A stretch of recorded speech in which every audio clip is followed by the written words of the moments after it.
ये महल खाली नहीं है, यहाँ हर दीवार कुछ छुपा रही है। राजा रानी सिर्फ मेहमान हैं, पर श्राप वो यहीं का असली मालिक है। ये महल सालों से बंद था, न कोई आता था न कोई वापस जाता था। ये हैं राजा वीर सिंह, श्रापित महल के नए मेहमान। और ये रानी चंद्रलेखा, जो श्राप से लड़ेगी अपने प्रेम के लिए। महाराज, मुझे ये महल ठीक नहीं लग रहा, कुछ तो है यहाँ। चिंता मत करो, शायद सिर्फ हवा का शो है। क्या ये सिर्फ हवा का शोर था या महल सच में जाग चुका था?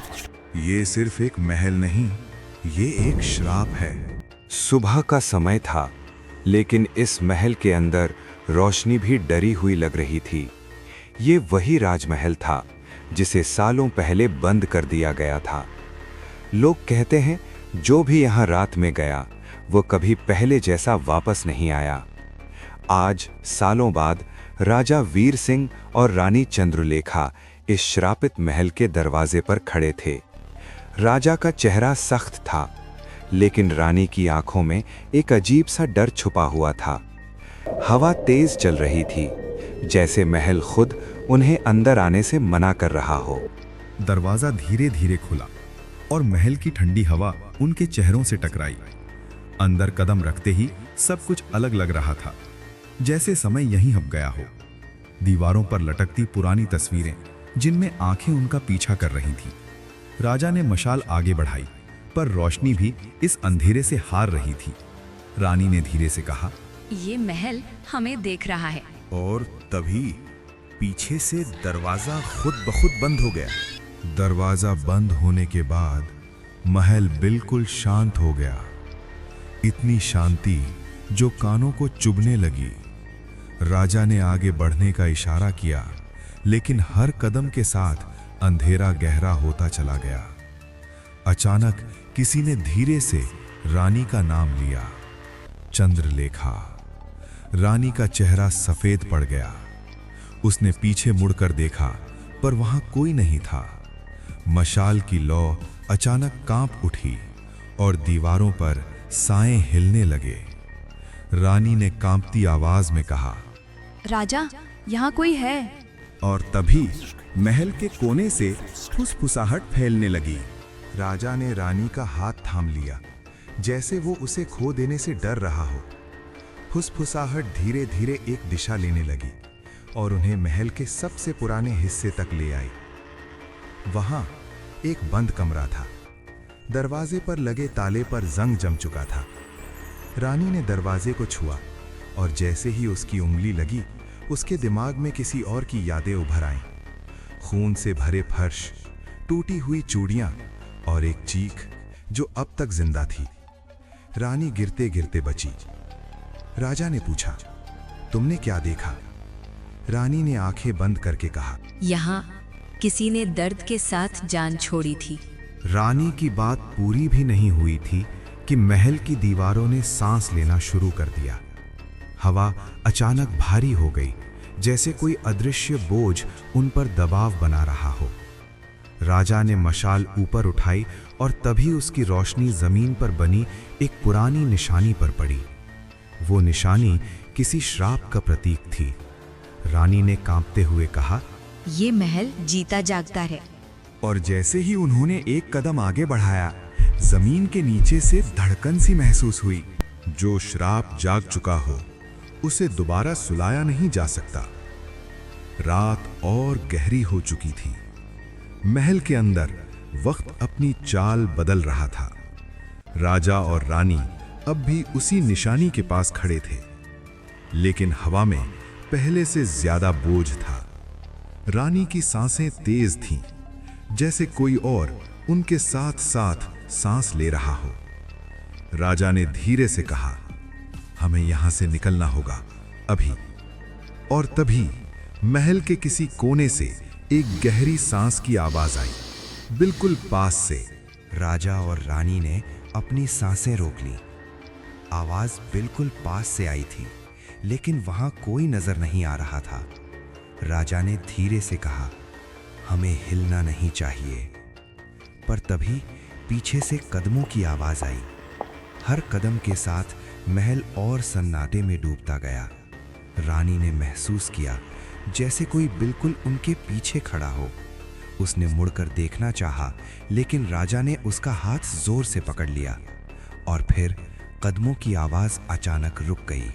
कदमों की आवाज रुकने के बाद महल और भी ज्यादा भारी हो गया, जैसे दीवारों ने उनके राज सुन लिए हों। रानी का सिर अचानक घूमने लगा। उसकी आंखों के सामने तस्वीरें बदलने लगीं। एक पुरानी सुबह, जलती हुई मशालें और लोगों की चीखें। रानी ने अपना सिर पकड़ लिया। राजा, मुझे सब दिख रहा है। राजा ने उसे संभाला, लेकिन तभी दीवारों से धीमी धीमी आवाज आने लगी। वो आवाज किसी एक की नहीं थी, जैसे कई आत्माएं एक साथ बोल रही हों। रानी ने कांपते हुए कहा, ये महल हमसे कुछ कहना चाहता है। रानी की आंखों के सामने तस्वीरें धीरे धीरे साफ होने लगीं। ये सिर्फ आत्माओं की चीख नहीं थी, ये किसी की गलती का बोझ था। एक पुराना कमरा जहां हवा भी बंद थी। राजा ने मशाल से रोशनी डाली और वहां उन्हें मिला पुराने कागजों का ढेर। रानी ने एक पत्र उठाया। उस पर लिखा था, मंत्री विश्राम पाल के आदेश पर। राजा का चेहरा सख्त हो गया। मंत्री? रानी ने धीरे से कहा। ये श्राप किसी भूल से नहीं, किसी लालच से शुरू हुआ था। पत्र में लिखा था कैसे सच छुपाया गया, कैसे बेगुनाहों को दोषी बनाया गया और कैसे महल को श्राप के लिए छोड़ दिया गया। रानी ने पत्र बंद किया। इसका मतलब ये महल नहीं, इंसान खतरनाक है। पत्र बंद करते ही रानी के हाथ कांप रहे थे। ये सच सिर्फ लिखा हुआ नहीं था, ये उन सब की आत्माओं का बोझ था जो बिना दोष मारे गए। रानी ने धीरे से कहा, राजा, अगर ये सच बाहर आया तो पूरी राज्य की नींव हिल जाएगी। राजा चुप रहा। उसकी आंखों में गुस्सा भी था और जिम्मेदारी भी। तभी महल के किसी गहरे हिस्से से एक घंटी की आवाज गूंजी। एक ही आवाज, लेकिन उसमें सदियों का दर्द था। रानी ने आंखें बंद की। ये श्राप हमसे इंसाफ मांग रहा है। और उस पल महल की दीवारों पर खुद ब खुद खून जैसे शब्द उभर आए। न्याय। हर श्राप की एक शुरुआत होती है और हर शुरुआत में किसी न किसी का दर्द छुपा होता है। सदियों पहले ये महल जिंदा था, हंसी थी, उत्सव थे और राज्य में शांति थी। पर शांति सबसे ज्यादा लालच को चुभती है। उस वक्त का मंत्री विश्राम पाल राजा के विश्वास के बिल्कुल करीब था। उसने राज्य के खजाने को चुपके से अपने हाथ में लेना शुरू किया। पर जब सच सामने आने वाला था तो उसने एक और ही रास्ता चुना। एक झूठा आरोप, कुछ बेगुनाह लोग और रात के अंधेरे में एक अन्याय। उस रात जब पहली चीख गूंजी, महल ने सब कुछ देख लिया। उस रात कोई फैसला नहीं सुनाया गया, सिर्फ हुक्म दिया गया। बेगुनाह लोगों को महल के बीचों बीच लाया गया। उनकी आंखों में सवाल थे, पर जवाब किसी के पास नहीं था। मंत्री विश्राम पाल दूर खड़ा था, चुप और निर्दयी। मशालों की रोशनी में जब सच जलाया जा रहा था, तब एक औरत ने आखिरी बार आसमान की तरफ देखा। उसकी आवाज कांपी। अगर यहाँ न्याय नहीं तो ये दीवारें याद रखेंगी। और जैसे ही अंधेरा उन पर टूट पड़ा, हवा रुक गई। उस पल महल ने पहली बार दर्द महसूस किया और उस दर्द ने श्राप का रूप ले लिया। उस रात के बाद महल पहले जैसा नहीं रहा। सुबह हुई, लेकिन रोशनी दीवारों को छूकर वापस लौट गई। जहां हंसी गूंजती थी, वहां सन्नाटा बस गया। लोगों ने कहा, रात को दीवारों से कराहने की आवाज आती है। पत्थर धीरे धीरे दरार लेने लगे, जैसे उनमें बंद दर्द बाहर निकलना चाहता हो। दरबार में बैठे राजा ने सब महसूस किया, पर सच तक पहुंचने से पहले वो भी अंधेरे में चला गया। और तभी से हर रात महल जिंदा हो जाता है। श्राप सिर्फ गुस्सा नहीं होता, वो याद होता है। जिस रात अन्याय हुआ, उस रात महल ने 3 वादे कर लिए। पहला, जो भी सच छुपाएगा महल उसे रास्ता भुला देगा।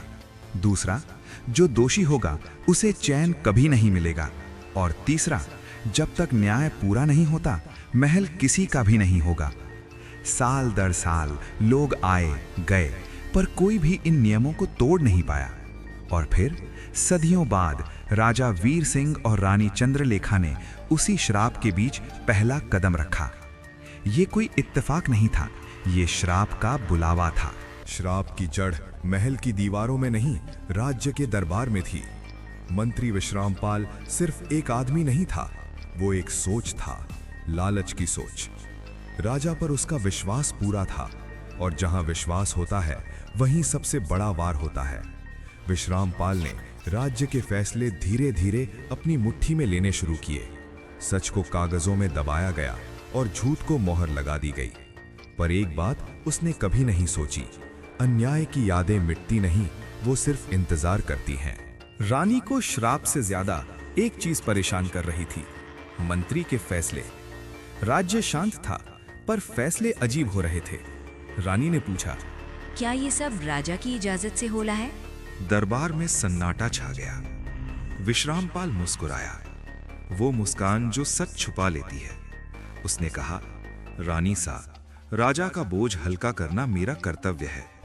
पर रानी जानती थी, जब कोई आदमी हर सवाल का जवाब पहले से तैयार रखे तो सवाल उस आदमी पर ही होता है। उस दिन कोई युद्ध नहीं हुआ, पर 2 दिमागों के बीच एक जंग शुरू हो चुकी थी। जब पूरा महल सो जाता है तब कुछ लोग जागते हैं। रानी उस रात अकेली थी, पर कमजोर नहीं। उसने फैसला किया, अगर सच दरबार में नहीं मिलेगा तो सच दीवारों के बीच ढूंढा जाएगा। पुराने कागज, बंद कमरे और वो हिसाब जो कभी राजा को दिखाए ही नहीं गए। हर पन्ना एक नया झूठ था, और हर झूठ एक ही नाम की तरफ इशारा करता था, विश्रामपाल। पर सच के साथ एक डर भी था, क्योंकि जो सच बहुत गहरा होता है वो हमेशा किसी बलि की मांग करता है। उस रात रानी ने सच छू लिया, और सच ने रानी को देख लिया। सच हमेशा शोर नहीं मचाता, कभी कभी वो चुपचाप मौत को बुला लेता है। विश्रामपाल को पता चल चुका था, रानी जानती है। उसने सेना नहीं बुलाई, ना ही खुला वार किया। उसने चाल चली, ऐसी चाल जो रानी को अकेला कर दे। दरबार के फैसले अचानक बदलने लगे। रानी के विश्वास पात्र दूर भेज दिए गए, और फिर आया वो संदेश, रानी सा, पुराने मंदिर में एक जरूरी सच आपका इंतजार कर रहा है। रानी समझ गई, ये सच कम, जाल ज्यादा है। पर कभी कभी जाल तोड़ने के लिए उसमें उतरना पड़ता है। कभी कभी सबसे बड़ा खतरा दुश्मन से नहीं, अपनों की खामोशी से होता है। पुराने मंदिर के सामने रानी खड़ी थी, अकेली नहीं, पर बिना किसी सहारे के। उसे लग रहा था जैसे हर परछाई उस पर नजर रख रही हो। महल के लोग दूर थे, राजा अनजान था, और मंत्री हर कदम आगे। रानी ने महसूस किया, ये सिर्फ जाल नहीं, ये एक इम्तिहान है, और इस इम्तिहान में गलत फैसला सिर्फ मौत नहीं, पूरे राज्य को अंधेरे में ढकेल सकता है। उस पल रानी ने पीछे मुड़कर देखा और पहली बार सोचा, क्या मैं सच के साथ बिल्कुल अकेली हूँ? मंदिर के अंदर हवा भी अलग लग रही थी, भारी, जैसे सांसों को तौल रही हो। रानी के कदम आगे बढ़ रहे थे, पर मन पीछे खींच रहा था। दीवारों पर बने चिन्ह, आधे मिटे हुए मंत्र और फर्श पर सूखे हुए खून के दाग। ये कोई पूजा स्थल नहीं था, ये एक गवाह था। हर मोड़ पर रानी को लगता जैसे कोई उसका नाम चुपके से ले रहा हो। फिर अचानक एक आवाज, रानी सा। रानी रुक गई। आवाज पहचानी सी थी, पर यहां उसका होना नामुमकिन था। उस पल रानी समझ गई, ये मंदिर सिर्फ राज छुपाकर नहीं बैठा, ये दिमाग से खेलना भी जानता है। आवाज मंदिर की दीवारों से नहीं, रानी के मन से आ रही थी। ये पहली बार नहीं था जब किसी ने उसका नाम इस तरह पुकारा हो। ये आवाज कभी राजा की होती, कभी माँ की, और कभी उस रात की जिसे रानी भूलना चाहती थी। मंदिर का हर कोना जैसे यादों को जिंदा कर रहा था। फिर रानी ने देखा एक पुरानी मूर्ति के पीछे एक आकार, आधी रोशनी में। वो कोई साया नहीं था, वो एक इंसान था। और जब वो सामने आया, रानी का दिल थम सा गया, क्योंकि वो रानी का विश्वास पात्र था जो सालों पहले मर चुका था। उस पल रानी को समझ आ गया, ये श्राप सिर्फ आत्माओं का नहीं, ये जिंदा लोगों का भी है। जो सामने खड़ा था वो जिंदा भी था और नहीं भी। रानी ने पूछा नहीं, क्योंकि कुछ जवाब सवालों से पहले टूट जाते हैं। उस आदमी की आंखों में डर नहीं था, सिर्फ आदेश था। उसने कहा, हमें मरने नहीं दिया गया, हमें बस गायब कर दिया गया। तब रानी को याद आया वो लोग जो श्राप के बाद एक एक करके राज्य से लापता हुए थे। ना उनकी लाश मिली, ना उनका सच। मंत्री ने श्राप का फायदा उठाया और डर के नाम पर लोगों को मिटा दिया। मंदिर कोई पूजा स्थल नहीं था, ये एक गुफा थी जहां जिंदा लोग जिंदा लाश बनाए जाते थे। रानी समझ गई, ये श्राप आत्माओं का नहीं, ये राजनीति का है। और जब रानी ने पीछे देखा, मंदिर के अंधेरे में और कदम बढ़ रहे थे। सच जब पूरा हो जाता है तो उसे छुपाने के लिए श्राप की जरूरत नहीं होती। मंदिर के अंधेरे में रानी अकेली नहीं थी, पर घेरी जा चुकी थी। और उस अंधेरे के बीच से एक आवाज आई, शांत पर जहरीली, रानी सा, आपको यहां आना ही था। विश्रामपाल सामने आ चुका था, न छुपा न झूठा चेहरा। उसने कहा, राज्य डर से चलता है, और डर को श्राप का नाम दे दिया जाए तो कोई सवाल नहीं करता। रानी ने पहली बार आवाज ऊंची की, और जो लोग गायब हुए? मंत्री मुस्कुराया, वो बलिदान थे ताकि गद्दी हिल न जाए। उस पल रानी समझ गई, ये लड़ाई आत्माओं से नहीं, इंसान से है, और ये लड़ाई अब पीछे नहीं हट सकती। जब सत्ता अपने ही बोझ से झुकने लगे, तब न्याय खुद चलकर आता है।